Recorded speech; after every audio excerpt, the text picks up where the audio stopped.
Hello friends, Radhe Radhe. તો friends, અમારી ચેનલમાં તમારું હાર્દિક સ્વાગત છે. તો આજે આપણે બનાવવાના છે ફરાળ માટે એકદમ પૌષ્ટિક અને મોંમાં ઓગળી જાય એવી રાજગરાની સુખડી. આ સુખડી ખાવામાં એકદમ સોફ્ટ અને સ્વાદિષ્ટ તૈયાર થાય છે. તો આ વિડીયોને અંત સુધી જરૂરથી જોજો. અને આ વિડીયો જોતા પહેલાં અમારી ચેનલ સબસ્ક્રાઈબ ના કરી હોય તો પ્લીઝ પહેલાં જ સબસ્ક્રાઈબ કરી લો. અને હા, બેલ આઇકન જરૂરથી દબાવજો, તો તમને આવી નવી નવી રેસીપી ઇઝીલી જોવા મળી જશે. તો ચલો હવે જલ્દીથી રેસીપી સ્ટાર્ટ કરીએ. હવે સૌપ્રથમ આપણે એક મિક્સર જાર લઈ લઈશું. હવે મિક્સર જારની અંદર 3 થી 4 ચમચી જેવા સફેદ તલ એડ કરીએ. થોડી કાચી સિંગ એડ કરીશું. થોડા કાજુ બદામ એડ કરીએ. હવે આ બધી જ વસ્તુને આપણે મિક્સર દ્વારા ગ્રાઇન્ડ કરીને અધકચરો પાવડર તૈયાર કરી લઈશું. આવી રીતે મિક્સર દ્વારા ગ્રાઇન્ડ કરી લીધું છે અને આવો અધકચરો પાવડર તૈયાર કરી લીધો છે બધી જ વસ્તુનો. હવે આપણે આને સાઈડમાં મૂકી દઈએ અને સુખડી બનાવીએ. હવે સુખડી માટે આપણે એક કઢાઈ લઈ લઈશું ગેસ ઉપર. અને કઢાઈની અંદર આપણે એક વાટકીમાં થોડું ઓછું ઘી એડ કરીએ, એટલે કે આપણે પોણો વાટકી જેવું ઘી એડ કરવાનું છે. હવે ઘી ગરમ થઈ જાય પછી આપણે એક વાટકી રાજગરાનો તૈયાર પેકેટવાળો લોટ લીધો છે, એ એડ કરી લઈએ. હવે આ લોટને આપણે ધીમે ધીમે હલાવતા રહીએ અને લોટનો કલર ગોલ્ડન કલરનો થાય ત્યાં સુધી ઘીમાં લોટને આપણે શેકાવા દઈએ. હવે ગેસનો ફ્લેમ આપણે ધીમો જ રાખવાનો છે.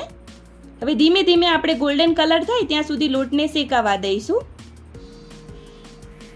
હવે જે આપણો લોટનો કલર છે ગોલ્ડન થઈ ગયો છે અને આપણો લોટ પણ પ્રોપર શેકાઈ ગયો છે. હવે જે તલ, સિંગ અને કાજુ બદામનો પાવડર તૈયાર કર્યો છે એ પાવડર નાખી દઈએ. હવે આ પાવડરને પણ આપણે થોડી વાર માટે 1 થી 1.5 મિનિટ માટે શેકી દઈશું, વધારે નથી શેકવાનો. અને આ જે પાવડર નાખ્યો ત્યારે મેં 2 ચમચી જેવું દૂધ પણ એડ કર્યું હતું, પણ હું બતાવવાનું તમને ભૂલી ગઈ છું. જો દૂધ નાખવાથી આપણી જે સુખડી છે એ પ્રોપર સોફ્ટ તૈયાર થશે. હવે જે આપણો લોટ છે પ્રોપર શેકાઈ ગયો છે. હવે ગેસનો ફ્લેમ બંધ કરી દઈએ. હવે એમાં 1 ચમચી જેવું કોપરાની છીણ એડ કરીએ. ફ્લેવર માટે થોડી ઇલાયચી પાવડર એડ કરીશું. હવે બંને વસ્તુને આપણે સરસ રીતે મિક્સ કરી લઈએ. ગેસનો ફ્લેમ બંધ કર્યા પછી જ આ વસ્તુ નાખવાની છે, એનું ખાસ ધ્યાન રાખજો.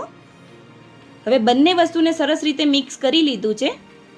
હવે એની અંદર આપણે 1 વાટકી જેવો સમારેલો ગોળ એડ કરીએ. તમે સ્વાદના એકોર્ડિંગ ગળ પણ નાખી શકો છો.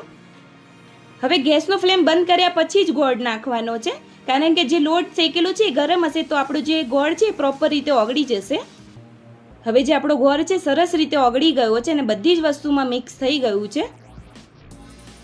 હવે આપણે એને પ્રોપર તૈયાર થઈ ગયું છે સુખડી, એને આપણે ગેસ ઉપરથી ઉતારી દઈશું કઢાઈને. હવે આપણે આવું એક ચોરસ મોલ્ડ લઈ લઈએ. તમે આની જગ્યાએ થાળી પણ લઈ શકો છો. હવે જે સુખડીનું મિશ્રણ તૈયાર કર્યું છે એ એડ કરી લઈએ.